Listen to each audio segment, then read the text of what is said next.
Hello viewers, আশা করি সবাই ভালো আছেন। আজকে আপনাদেরকে একটি সিলিং ফ্যানের কোয়েল ব্যান্ডিং দেখাবো। তো এই সিলিং ফ্যানটি একটি আনকমন সিলিং ফ্যান।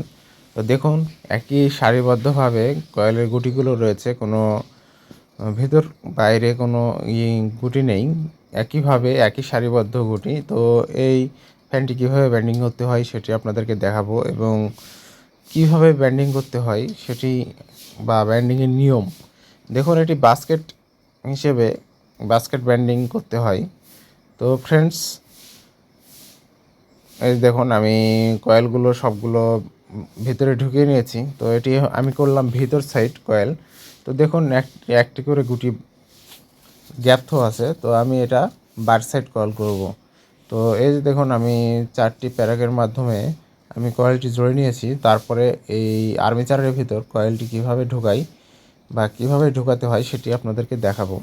তো এর মাঝখানে বলে রাখি, আমার চ্যানেলটি যদি বা আমার এই ভিডিওটি যদি ভালো লেগে থাকে, আমার চ্যানেলটি সাবস্ক্রাইব করবেন, পাশে থাকা বেল আইকনটি প্রেস করবেন, লাইক কমেন্ট শেয়ার করে দেবেন।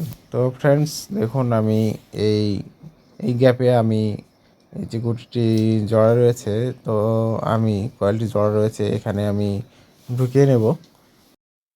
দেখুন, আমি কয়েলটি আর্মেচারে ঢুকিয়ে নিয়েছি। তো এই কাজের পুরো ভিডিওটি যদি আপনারা দেখতে চান, আমাকে কমেন্ট করবেন, আমি আপনাদেরকে পুরো ভিডিওটি দেখাবো। ভালো থাকবেন সবাই।